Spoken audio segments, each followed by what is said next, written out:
Hi friends, big ബോസിൻ്റെ evergreen നായകൻ ആരാണ് എന്ന് ചോദിച്ചു കഴിഞ്ഞാൽ 7 സീസണിലും ഒരേ ഒരു നായകനേ ഉള്ളൂ, ഡോക്ടർ റോബിൻ രാധാകൃഷ്ണൻ. അദ്ദേഹത്തെയും ആരതിപ്പുടിയെയും ഒരു ഉദ്ഘാടന വേളയിൽ ഇപ്പോൾ കുറേ കാലമായി ഇറങ്ങിയിട്ടെന്ന് പറയുന്നുണ്ട്. അപ്പോൾ ഉദ്ഘാടന വേളയിൽ വെച്ചിട്ട് മീഡിയ കിടന്ന് പൊതിയാണ്. അപ്പോൾ കുറേ ക്വസ്റ്റ്യൻസ് ഒക്കെ ചോദിക്കുന്നുണ്ട്. അപ്പോൾ അദ്ദേഹം പറഞ്ഞ കുറേ ഞെട്ടിപ്പിക്കുന്ന കുറേ സത്യങ്ങളും സാധനങ്ങളൊക്കെ ഞാൻ ഇപ്പോൾ പറയാൻ പോവുകയാണ്. അതിനു മുന്നേ എൻ്റെ ചാനലൊന്ന് സബ്സ്ക്രൈബ് ചെയ്യുക, ഷെയർ ചെയ്യുക, ലൈക്ക് ചെയ്യുക, ബെൽ ബട്ടൺ കൂടി അമർത്തിക്കോളൂ കേട്ടോ. അപ്പോൾ പറയാൻ പോകുന്നു, സ്റ്റാർട്ട് ചെയ്യട്ടെ. നെക്സ്റ്റ് ഇയർ ആണ് ഇദ്ദേഹത്തിൻ്റെ ഫിലിം ചെയ്യാൻ പോകുന്നതെന്ന് പറയുന്നുണ്ട്. അതിൽ നടനും സംവിധായകനും ഒക്കെ റോബിൻ തന്നെയാണ് എന്നതാണ് പറഞ്ഞു കേൾക്കുന്നത് ആ ഫിലിമിൽ കേട്ടോ. അപ്പോൾ അദ്ദേഹം പറയുന്നത് എന്താണ്, നോക്കി കണ്ട് ചെയ്യണം, അറിയാത്തൊരു മേഖലയാണല്ലോ, നന്നായി നോക്കിയും കണ്ട് ചെയ്യണം എന്ന് പറയുന്നുണ്ട്. അപ്പോൾ ആൾക്കാർ ചോദിക്കുന്നുണ്ട്, അങ്ങനെയാണെങ്കിൽ റോബിൻ്റെ പടമാണെങ്കിൽ പൊടിയുടെ പ്രസൻസ് ഉണ്ടാവുമോ അതിൽ ചോദിക്കുന്നുണ്ട്. നമ്മുടെ പൊടി എന്ന് പറഞ്ഞാൽ ആരതിപ്പൊടി വൈഫ് ഉണ്ടാവുമോ ചോദിക്കുന്നുണ്ട്. അപ്പോൾ അത് ചോദിച്ചു നോക്കുക, പൊടിയോട് തന്നെ ചോദിച്ചു നോക്കുക, ഇഷ്ടമുണ്ടെങ്കിൽ ചെയ്യട്ടെ എന്ന് പറയുന്നുണ്ട്. പൊടി പറയുന്നത് ഇല്ല, ചെയ്യുന്നില്ല, പക്ഷേ എനിക്ക് കുറേ കാര്യങ്ങൾ ചെയ്ത് തീർക്കാനുണ്ട് എന്ന് പറയുന്നുണ്ട്. അപ്പോൾ പറയുന്നുണ്ട്, ഈ ചെയ്യുന്ന ആരതിപ്പൊടിയുടെ വർക്കിനേക്കാളും കൂടുതൽ എമൗണ്ട് ഈ ഫിലിമിന് പോയാൽ കിട്ടുമല്ലോ, ആരതിപ്പൊടിക്ക് അങ്ങനെ ചെയ്യാമല്ലോ എന്ന് ചോദിക്കുന്നുണ്ട്. അപ്പോൾ ആരതിപ്പൊടി പറയുന്നുണ്ട്, എനിക്ക് സാറ്റിസ്ഫാക്ഷൻ കിട്ടുന്നത് എമൗണ്ട് തനിയെ കിട്ടിയിട്ടുണ്ടെങ്കിൽ സാറ്റിസ്ഫാക്ഷൻ കിട്ടില്ല. ഞാൻ പഠിച്ച മേഖലയാണ് ഈ ഫാഷൻ ഡിസൈനിങ്, ഇതൊക്കെ ആ മേഖലയാണ് എനിക്ക് പിടിച്ചു നിൽക്കാനാണ് എനിക്ക് സാറ്റിസ്ഫാക്ഷൻ. അല്ലാതെ റോബിൻ ചേട്ടനോട് അഭിനയിക്കേണ്ട എന്നൊന്നും പറഞ്ഞിട്ടില്ല. എൻ്റെ ഇഷ്ടമാണ് ഞാൻ എന്ത് ചെയ്യണമെന്നുള്ളത്. അപ്പോൾ ഞാൻ എൻ്റെ മേഖലയുമായി പോയിക്കൊണ്ടിരിക്കുകയാണ്. എനിക്ക് കൂടുതൽ കാശൊന്നും വേണ്ട, കൂടുതൽ ജനശ്രദ്ധ കൂടുതൽ അതൊന്നും എനിക്ക് വേണ്ട, എനിക്ക് ഇങ്ങനെ പോയാൽ മതി എന്ന് ആരതിപ്പൊടി പറയുന്നുണ്ട്. അപ്പോൾ അവർ ചോദിക്കുന്നുണ്ട്, ഡെയിലി 25,000 രൂപയാണ് റോബിൻ്റെ വരുമാനം എന്ന് ബിഗ് ബോസിൽ നിന്ന് ഇറങ്ങിക്കഴിഞ്ഞപ്പോൾ പറഞ്ഞിരുന്നല്ലോ, അത് സത്യമല്ല എന്ന് അഖിൽ മാരാർ പറയുന്നുണ്ട്. ഇതിലേതാണ് ഇപ്പോൾ ശരി? റോബിൻ പറയുന്നു ഡെയിലി 25,000 റോബിന് കിട്ടിയിരുന്നു എന്ന്, അഖിൽ മാരാർ പറയുന്നു അത് സത്യമല്ല എന്ന്. എന്തുകൊണ്ടാണ്? എനിക്ക് നോ കമൻസ് ആണ്.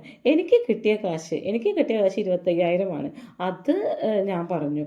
ബാക്കിയുള്ളവരുടെ അഖിൽ മാരാരുടെ കണക്കൊന്നും എനിക്കറിയില്ല, അവർക്ക് കിട്ടിയോ കിട്ടിയില്ല അതൊന്നും സത്യമല്ല എന്നുള്ളത് എനിക്കറിയില്ല. പക്ഷേ 1 lakh വരെ മേടിച്ചിരുന്ന വ്യക്തികളുണ്ട് അവിടെ. ഞാൻ ഡോക്ടർ ആയതുകൊണ്ട് എനിക്ക് 25,000 വെച്ച് മാന്യമായി കിട്ടിയിട്ടുണ്ട്. പിന്നെ സ്റ്റാർട്ടിങ് 10,000 രൂപ വെച്ച് അവരെന്തായാലും കൊടുക്കുന്നുണ്ട് പെർ ഡേ വെച്ചിട്ട്. എനിക്ക് പെർ ഡേ 25,000 ആണെന്ന് പറയുന്നുണ്ട്. പൊടിക്ക് അപ്പോൾ ഓഫർ വന്നിട്ടുണ്ടെന്ന് ഞങ്ങൾ കേട്ടിരുന്നല്ലോ, എന്തുകൊണ്ടാണ് പൊടിയെ റോബിൻ രാധാകൃഷ്ണൻ വിടാത്തത് ബിഗ് ബോസിലേക്ക് ചോദിക്കുന്നുണ്ട്. ആര് പറഞ്ഞു വിടുന്നില്ലാന്ന്? ഞാനോ? ഞാൻ വിടുന്നില്ലാന്നോ? പൊടി നിന്നെ വിടാത്തതുണ്ടോ? പൊടി പറയുന്നത് എനിക്ക് ഓഫർ വന്നിട്ടുണ്ട്, എനിക്ക് ഇഷ്ടമുണ്ടെങ്കിൽ മാത്രമേ ഞാൻ പോവുകയുള്ളൂ. അപ്പോൾ ജനശ്രദ്ധ നേടാൻ നല്ലതല്ലേ എന്ന് ചോദിക്കുന്നുണ്ട്. പൊടി പറയുന്നുണ്ട്, ജനശ്രദ്ധ ആർക്ക് വേണം? എനിക്ക് ആ തീരുമാനമൊന്നുമില്ല, എനിക്ക് ജനശ്രദ്ധയൊന്നും വേണ്ട.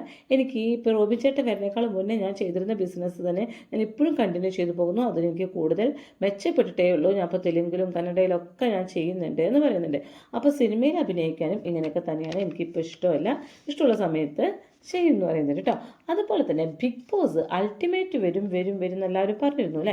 അൾട്ടിമേറ്റ് എന്ന് പറഞ്ഞാൽ എന്താണെന്ന് വെച്ചിട്ടുണ്ടെങ്കിൽ, ബിഗ് ബോസിലെ നായകന്മാരുണ്ടല്ലോ, ഫസ്റ്റ് കിട്ടിയ നായകന്മാരും കൂടുതൽ പോപ്പുലർ ആയിട്ടുള്ള നായകന്മാരെ നിർത്തിയിട്ട് 7 സീസണിൽ നിർത്തിയിട്ട് ഒരു അൾട്ടിമേറ്റ് ഷോ. അപ്പോൾ ഇവരൊക്കെ കൂടി അഖിൽമാരും അതുപോലെ റോബിൻ രാധാകൃഷ്ണൻ, അങ്ങനെ ദിൽഷ, ഇവരൊക്കെ കൂടി എല്ലാവരും വരും. അപ്പോൾ അങ്ങനെ അൾട്ടിമേറ്റ് ഷോ വന്നാൽ പോകുമോ ചോദിക്കുന്നുണ്ട്. ഇല്ല, എനിക്ക് താല്പര്യമില്ല, എനിക്ക് ഒരു വാക്കേ ഉള്ളൂ എന്ന് പറഞ്ഞിട്ടൊരു റോബിൻ രാധാകൃഷ്ണൻ കേട്ടോ. ഞാൻ പറഞ്ഞ സ്റ്റാൻഡിൽ നിന്ന് ഉറച്ചു നിൽക്കും, അതിൽ നിന്ന് അണ്ണുകിട ഞാൻ എന്ത് ചെയ്യില്ല, വ്യതിചലിക്കില്ല എന്ന് പറയുന്നുണ്ട്. അവരെ ഞാൻ അവിടുന്ന് ബാഡായിട്ടാണ് പറഞ്ഞിറങ്ങിയത്. പിന്നെ ഞാൻ അവിടെ വീണ്ടും പോകുന്നത് എന്താണ്, 2 തരം സ്റ്റാൻഡിൽ നിൽക്കുന്ന അവസ്ഥയാണ്. അതുകൊണ്ട് ഞാൻ അവിടെ കയറില്ല, എന്നെ വിളിച്ചാലും ഞാൻ പോകില്ല എന്ന് പറയുന്നുണ്ട്. എന്നെ ഉയർത്തിയത് ബിഗ് ബോസ് ഒക്കെ തന്നെയാണ്, അതല്ല എന്ന് ഞാൻ പറയുന്നില്ല. പക്ഷേ എനിക്ക് കുറേ സങ്കല്പങ്ങളും എനിക്ക് കുറേ വാക്കുകളൊക്കെ ഉണ്ടല്ലോ, അതിന് പറ്റിയത് മാത്രമേ ഞാൻ നിലനിൽക്കുകയുള്ളൂ എന്ന് പറയുന്നുണ്ട്. അപ്പോൾ പറയുന്നുണ്ട്, അഖിൽമാരാര് ഇതുപോലെ തള്ളി പറഞ്ഞിട്ട് അഖിൽമാരാർ പോയല്ലോ എന്ന് ചോദിക്കുന്നുണ്ട്. അപ്പം തന്നെ ഇദ്ദേഹം പറഞ്ഞൊരു മറുപടി എന്താണെന്ന് വെച്ചിട്ടുണ്ടെങ്കിൽ, മറ്റുള്ളവരെ മൂട് താങ്ങി നടന്ന് കാര്യം നേടുന്ന സ്വഭാവം എനിക്കില്ല അഖിൽമാരാരെ പോലെ എന്ന് അടിവരയിട്ട് പറയുന്നുണ്ട്. അപ്പോൾ അഖിൽമാരാണെങ്കിൽ ഫസ്റ്റ് ഈ സീസണിൽ, ഏത് സീസണിലാണ് പോയത്, 5 ഈ 5 സീസണിൽ ആൾ പോകുന്ന സമയത്ത് ഈ ബിഗ് ബോസിനെ തള്ളിപ്പറഞ്ഞ വ്യക്തിയാണ്. എന്നിട്ട് കയറി ചെന്ന് ആൾ കപ്പടിച്ച് പോകുന്ന ആൾ, നല്ല പെർഫോമൻസ് ആയിരുന്നു, ആൾ തന്നെയാണ് യോഗ്യൻ അതിൽ കപ്പടിക്കാൻ. ഒരു വട്ടം തള്ളി പറഞ്ഞിട്ടും വീണ്ടും കയറി കപ്പടിച്ചപ്പോൾ നമ്മളെല്ലാവരും ഞാനൊക്കെ വോട്ട് ചെയ്തിട്ടുള്ളതാണ്. അപ്പോൾ നമ്മൾ വിചാരിച്ചെന്നാൽ ഒരു വട്ടം ആർക്കായാലും തെറ്റ് പറ്റില്ല, അപ്പോൾ അങ്ങനെ പറഞ്ഞ് തെറ്റ് തിരുത്തി കപ്പടിച്ച് പോന്നു അല്ലേ. രണ്ടാമതും ഇറങ്ങിയിട്ട് ഷിബിൻ്റെ കുറേ പ്രശ്നങ്ങൾ വന്നപ്പോൾ ഷിബിൻ്റെ ഒപ്പം നിന്ന് ബിഗ് ബോസിനെ തെറി വിളിക്കുകയും ചീത്ത പറയുകയും ബിഗ് ബോസിൽ കുറേ ഉള്ളിൽ കൂടെ നടക്കുന്ന കുറേ സംഭവങ്ങൾ വിളിച്ചു പറയുകയും ഇതൊക്കെ ചെയ്ത് ബിഗ് ബോസിനെ അങ്ങനെ താറടിച്ച് കാണിച്ച ആളാണ് അഖിൽമാരാർ. അപ്പോൾ നമ്മൾ വിചാരിച്ചു ഇനി അഖിൽമാരാർ പോയില്ലാന്ന്. പക്ഷേ ഈ 7th സീസണിൽ അഖിൽമാരാർ സ്വന്തം ഫിലിമിൻ്റെ പ്രൊമോഷന് വേണ്ടി ബിഗ് ബോസിൻ്റെ ഉള്ളിൽ കയറി ബിഗ് ബോസിനെ പൊക്കി പറയുന്ന സീൻ നമ്മൾ കണ്ടു. എന്നെ വലുതാക്കിയത് ബിഗ് ബോസ് ആണ്, ബിഗ് ബോസ് ഏത് കാലത്തും എനിക്ക് നല്ല ചെയ്തിട്ടുള്ളൂ എന്ന് കുറേ പൊക്കി പറഞ്ഞു. അപ്പോൾ അഖിൽമാരാർക്ക് 2 സ്റ്റാൻഡ് ഉണ്ട് എന്ന് പറയുന്നത് ശരി തന്നെയാണ്. അത് നമ്മുടെ മൂഡ് താങ്ങി നടക്കുന്നതാണ് എന്ന് നമ്മുടെ റോബിൻ രാധാകൃഷ്ണൻ പറഞ്ഞത് വളരെ കറക്റ്റുള്ള കാര്യമാണ് കേട്ടോ. അത് എനിക്കും തോന്നിപ്പോയിട്ടുണ്ട്. എന്തിനാണ് ഇങ്ങനെ അഖിൽമാരാർ ചെയ്തത്? ഇവിടെ ഘോരമായിട്ട് പ്രസംഗിക്കുന്ന ആളാണ്, അതിന് നിലപാടുകൾ ഒരുപാട് നടത്തുന്ന ആളാണ്. ആ നിലപാടുകൾ ഒരുപാട് നടത്തുന്ന ആൾ എന്തുകൊണ്ട് ഇങ്ങനെ വ്യതിചലിച്ചു പോകുന്നു എന്നറിയില്ല. പിന്നെ ചോദിക്കുന്നുണ്ട് ഫുഡിൻ്റെ കാര്യത്തിൽ എന്താണ് ഇങ്ങനെ അടി ബിഗ് ബോസിൻ്റെ ഉള്ളിൽ എന്ന് ചോദിക്കുന്നുണ്ട്. അപ്പോൾ പറയുന്നുണ്ട് ഇല്ല ബ്രോ, അവിടെ ഫുഡ് വളരെ കുറച്ചാണ് കിട്ടുന്നത്, അതിൽ നിന്ന് സർവൈവ് ചെയ്യുക എന്താണ് അവിടുത്തെ ഗെയിം.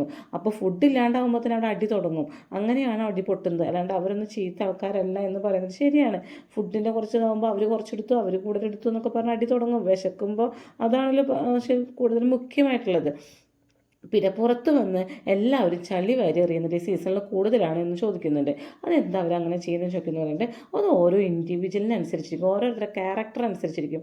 അതെന്താണെന്ന് വെച്ചിട്ടുണ്ടെങ്കിൽ ഇപ്പോൾ ഞാൻ സീസൺ 4 ആളാണ്. അപ്പോൾ ഞാൻ അവിടുന്ന് പുറത്ത് വരാൻ കാരണം നിങ്ങൾക്ക് എല്ലാവർക്കും അറിയാമല്ലോ, റിയാസ് കാരനാണ് പുറത്തായത്.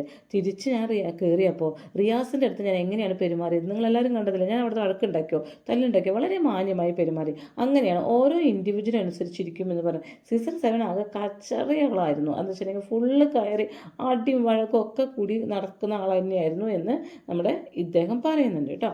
ഇനി നിങ്ങളുടെ 4th സീസണിൽ ആൾക്കാരായിട്ട് ഇപ്പോൾ കോൺടാക്റ്റ് ഉണ്ടോ ചോദിക്കുന്നുണ്ട്. വളരെ തുച്ഛം പേരായിട്ട് കോൺടാക്റ്റ് ഉള്ളൂ. അപ്പോൾ ലക്ഷ്മി പ്രിയയായിട്ട് നല്ല കോൺടാക്റ്റ് ഉണ്ട്, പിന്നെ ബ്ലെസ്സിനെ ഇടയ്ക്ക് വിളിക്കാറുണ്ട്. ഇങ്ങനെ 1, 2, 3, 4 ചുരുക്കം പേരായിട്ട് മാത്രമേ എനിക്ക് കോൺടാക്റ്റ് ഉള്ളൂ എന്ന് പറയുന്നുണ്ട് കേട്ടോ.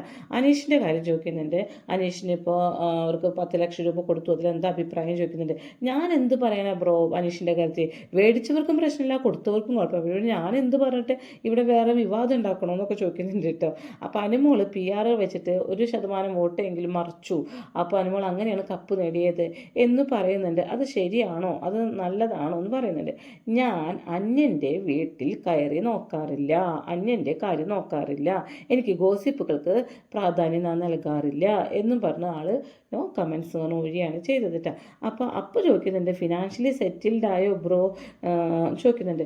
ആരും സെറ്റിൽഡ് അല്ല. എന്താ വെച്ചിട്ടുണ്ടെങ്കിൽ അംബാനി വരെ ഫിനാൻഷ്യലി സെറ്റിൽഡ് അല്ല.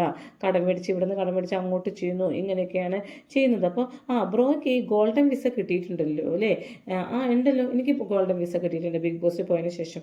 10 വർഷത്തേക്കാണല്ലോ, അത് 10 വർഷം ആയിട്ടില്ലല്ലോ എന്ന് പറയുന്നുണ്ട്. എന്നിട്ട് ചോദിക്കുന്നുണ്ട്, അവസാനമായി ചോദിക്കുന്നുണ്ട് അഭിപ്രായങ്ങളൊന്നും റോബിൻ രാധാകൃഷ്ണൻ പറയാതിരിക്കുന്നത് സൈബർ അറ്റാക്ക് കുറയ്ക്കാനാണോ എന്ന് ചോദിക്കുന്നുണ്ട്. അപ്പോൾ അതിനുള്ള മറുപടി എന്താ വെച്ചിട്ടുണ്ടെങ്കിൽ എനിക്ക് സൈബർ അറ്റാക്കിനെ പേടിയൊന്നുമില്ല, പക്ഷേ എനിക്ക് പറയേണ്ട കാര്യങ്ങൾ ഞാൻ എപ്പോഴും പറയാറുണ്ട് എന്ന് പറഞ്ഞിട്ടുകൊണ്ടാണ് അവിടെ നിർത്തുന്നത് കേട്ടോ. Okay, thank